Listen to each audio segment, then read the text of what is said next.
Former NFL great, now working for CBS. Boomer joins us. Good morning, Boomer. Hey, good morning, Dan. Thanks for having me on. I hope you don't get me in trouble. How could I get you in trouble, you savvy I don't know. veteran? We're not supposed to be cross-pollinating like this, CBS, NBC. You do that, I do this. You stay in your lane, I stay in mine. But, we're friends, so I'll do you a solid this morning. We'll all work for the same person one day, Boomer. I think you're right on that account, yes. All right, help me with the Carson Wentz knee injury and what this does to a team. Let's say, assume he's out. Is Philadelphia still the best team in the NFC? I don't think so. I think Nick Foles is sure enough, good enough backup. The more you see, the less you'll like. So backup quarterbacks are insurance policies, and hopefully they're short-term insurance policies. Unfortunately for the Philadelphia Eagles, assuming what we all think is going to be announced at noon by Doug Peterson, their head coach, Nick Foles is going to be the long-term answer, at least for this season and into the playoffs.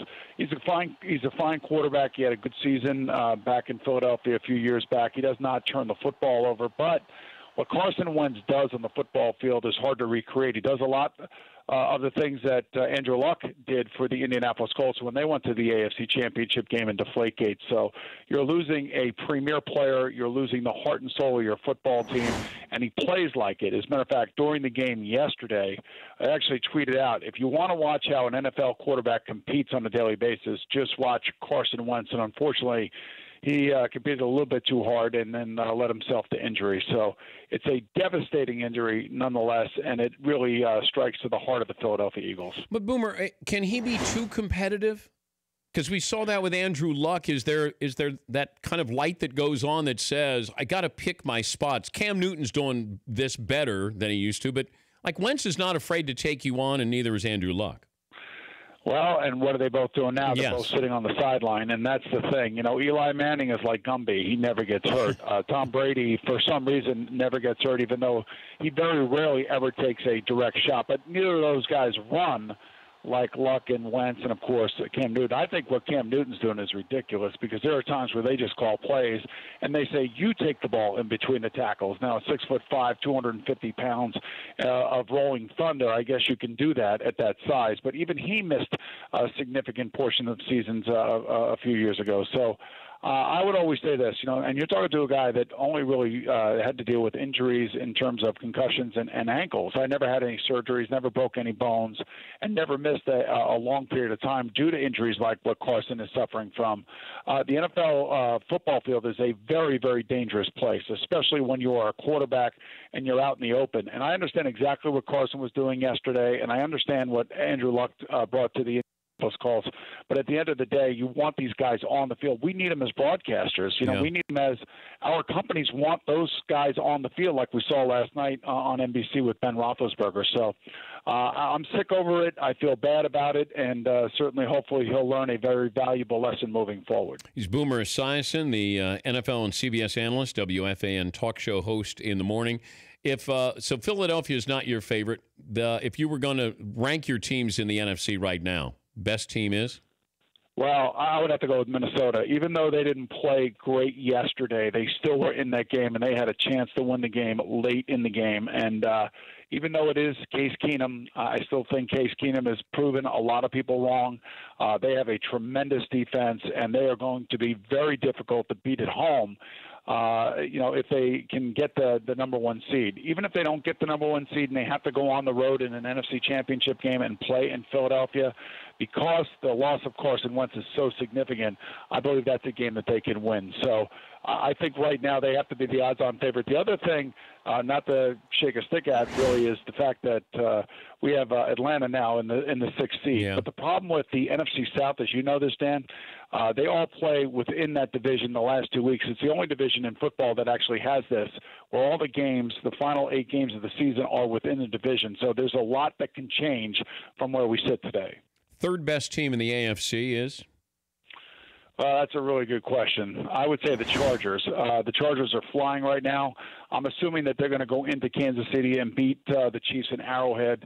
When you look at their defense and the way that Phillip Rivers has been playing the last 3 to 4 weeks, and you realize that early in the season that they did not lose games because of their offense and defense. They lost games because of their kicking game. You realize just how good they really are. So I think that the Chargers are flying. They're coming, and they're going to be tough to stop. They've won four in a row right now, and their confidence is this season anyway is at an all-time high. I know during the mornings in New York City, you being a Mets fan, and the Yankees just pulled off this great deal getting Giancarlo Stanton. How does this not work out for the Yankees?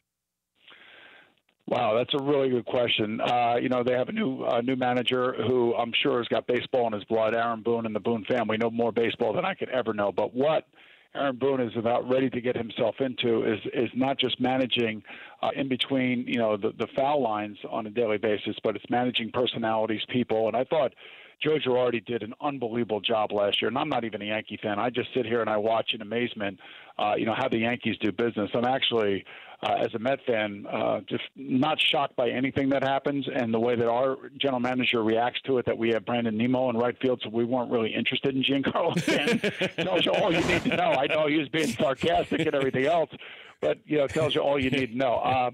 I would just say Aaron Boone's going to have his hands full because he's got a lot of A-type personalities, a lot of great players in one dugout.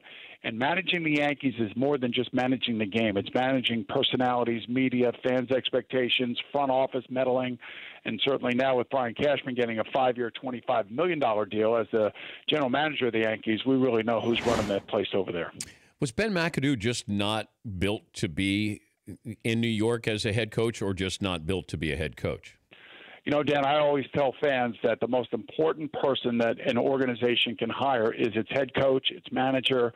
No matter what of the big four sports you have here in New York, you have to have somebody that when they are communicating to the fan base comes off as if they know what they're doing. I don't know what happened to Ben McAdoo, during the offseason. Last year when they hired him, he had the Dutch boy haircut. He looked like a kid from Pennsylvania who just ascended to a job that he certainly deserved. But then all of a sudden, something happened in the offseason where he came back with the slick back hair and he tried to be Bill Belichick. And, a couple of players, skipped out on him. He had to suspend some players. Eli Apple was giving inside information to ESPN. And you had basically a kind of just a sequence of events that just made him look bad. And I thought it was a mercy firing, to be honest with you, because could you imagine if he were standing on the sideline yesterday with that performance against the Cowboys in his home stadium? Oh, boy.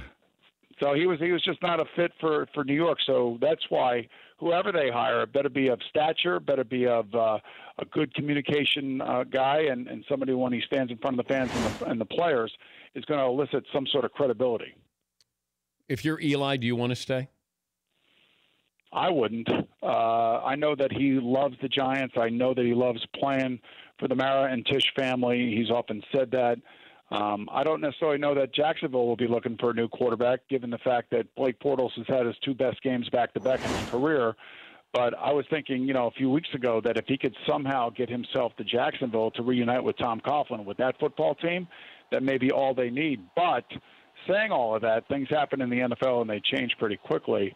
And that's why Blake Bortles' performance the last two games, you got to open your eyes now and say, if this kid's going to play like that, Jacksonville may be that third or fourth best team in the league that can go on the road with that defense and shut down an opposing quarterback like they did about 5 or 6 weeks ago in Pittsburgh.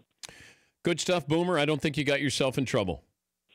Oh, I appreciate that. But if I hear from my bosses, I'll let you know. You owe me lunch at least, okay? Thank you, Boomer.